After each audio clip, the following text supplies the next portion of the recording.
Ohayo gozaimasu minasang. Ako nga pala si Mark, isang OFW dito sa Japan. 4 na buwan na nga pala ako dito na nagtatrabaho bilang isang karpintero. Noon, sabi nga nila, sobrang hirap daw ng magiging trabaho dito sa Japan.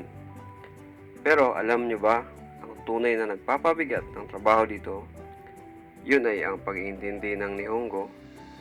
Ang may papayo ko lang sa mga nagnanais na magtrabaho dito, una, dapat pag-aralan nyo talaga ang pagsasalita at pag-iintindi ng kanilang lingwahe.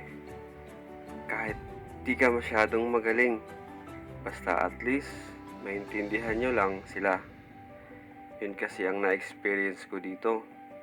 Kasi sa trabaho, kapag di mo maintindihan yung utos ng leader mo na hapon, di mo din mapiperform ang trabaho mo. Yun ang isa sa pinaka-importante na sandata sa pagtatrabaho dito sa Japan. Dito, kapag di mo pa alam ang trabaho mo, ay una tuturuan ka muna nila. Dapat pa lang, dun sa tuturo pa lang sa'yo, kabisaduhin mo na talaga yung tinuro sa'yo ng leader nyo na hapon. Kasi pag ginagawa ka ulit nito at di mo naisaulo o nakalimutan mo, doon na sila mag-uumpisang magalit. Doon ka na nila mumurahin. Kaya sipagan lang natin sa trabaho. Aralan ng aral pagkatapos ng trabaho.